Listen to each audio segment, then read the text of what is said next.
Hello বন্ধুরা, good morning. আমি মীনাক্ষী খুব ভালো আছি। তোমরা কেমন আছো?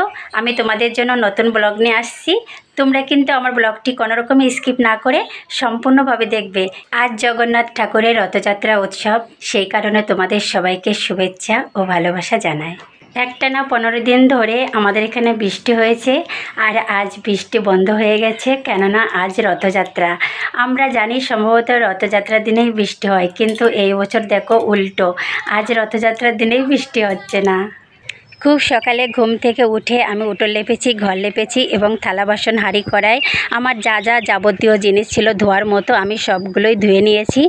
আর আজ রথযাত্রা, সেই কারণে রীতিনীতি অনুযায়ী আমরা আজ নিরামিষ খাবো। মাছ, মাংস, পেঁয়াজ, রসুন এসব কিছুই খেতে পারবো না। এই কারণে আমি আজ মাজা ঘষা ধোয়া লেপা পোছা সবই করে নিয়েছি। ইতিমধ্যেই আমার গোপাল ভগবানকে পুজো দেওয়া হয়ে গেছে। তোমরা দেখে নাও আমার গোপাল ভগবানকে প্রসাদ সেবা নিচ্ছে। আর আমার আজকে এত কাজ ছিল যে রান্না করতে আমার অনেকটা দেরি হয়ে গেছে। তোমাদের দাদাভাইয়ের খুব খিদে লেগেছে, আর আমি আজকে রান্না করব মটরের ডাল ডাটা দিয়ে আর কলার মোচা ঘন্ট। আমি রান্না করতে চলে এসেছি, এখন আমি কলার মোচা কাটবো। আশা করি তোমরা সকলেই কলার মোচা দেখেছো। যদি কেউ না দেখে থাকো অবশ্যই আমাকে কমেন্ট করে জানাবে। এই দেখো এটা হচ্ছে কলার মোচা। আশা করি তোমরা সকলেই দেখেছো। এর ভেতরে যেটা থাকে, এই দেখো এই ভেতরে এইটা রান্না করতে হয়। কলার থোর বলেই অনেকে জানো, সেটা হচ্ছে কলা গাছের ভেতরে থাকে, সেটাকে কলার থোর বলা হয়। আর এটা কলার মোচা, এটা কলা গাছের ফুল, এই ফুল থেকে কলা হয়। আমার কলার মোচা কাটা হয়ে গেছে। এখন আমি এই মোচাটা দেখো টুকরো টুকরো করে সুন্দরভাবে কেটে নিয়েছি। এখন আমি কড়াইতে দিয়েছি, এটা সিদ্ধ করে নামিয়ে তারপর সুন্দর করে ধুয়ে তেলের উপর দিয়ে ভেজে রান্না করব। খাওয়া দাওয়া সেরে 8 ঘন্টা ঘুমিয়েছিলাম। ঘুম থেকে ওঠা মাত্রই মমতা মামি ফোন করেছে যে মামি আজকে নাটক আছে, তুই গজাদাকে ফোন করে দে। আমি গজাদাকে ফোন করেছিলাম, গজাদা বলল আমি আজকে আসতে পারবো না, মাঠে আমার তিল নাড়া আছে। কয়েকদিন বৃষ্টি থাকার কারণে গজাদার মাঠে অনেক তিল নষ্ট হয়ে যাচ্ছিলো। আজকে রৌদ্র উঠেছে, এই জন্য গজাদা মাঠে তিল নাড়তে গিয়েছে। যাই হোক, আজকে আমাদের নাটক করা হলো না, যেহেতু আজ রথ উৎসব। আমার খুবই আনন্দ লাগছে, কারণ নাটকে গেলে আমি রথ উৎসব দেখতে পারতাম না। আমাদের গ্রামে ছোট ছোট বাচ্চারা কয়েকটা রথ বানিয়েছে, সেই রথগুলো নিয়ে আমাদের বাড়ির সামনে রাস্তা দিয়ে ঘুরবে। এগুলো আমার দেখার খুব আগ্রহ আছে, আর রথের দড়ি টানতে না আমার খুব ভালো লাগে। তাহলে চলো বন্ধুরা, তোমাদেরকে রথ দেখাই।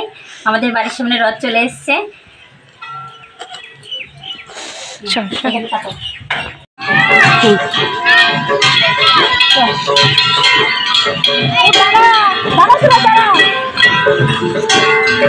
দেখো তোমাদেরকে বলেছিলাম আমাদের গ্রামের বাচ্চারা যে রথগুলো বানায়,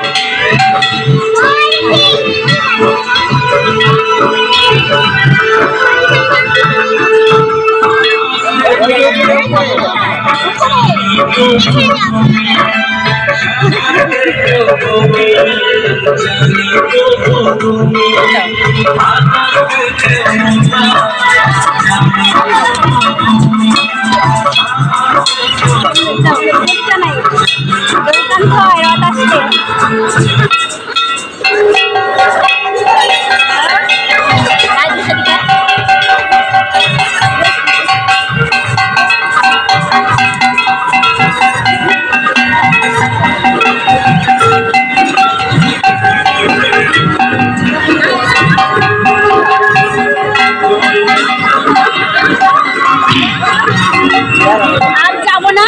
এই দেখো একটা রথ আস্তে আস্তে আবার একটা ছোট রথ চলে এসেছে, ওই রথটা করে দেখে নাও।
রথ তোমাদের কেমন লাগছে? আমার তো রথ ঠাকুর খুব ভালো লাগে। তোমাদেরকে তো রথ দেখালাম, দেখো কি কপাল আমার, রাস্তায় আস্তে আস্তে দুটো রথ দেখে নিলাম।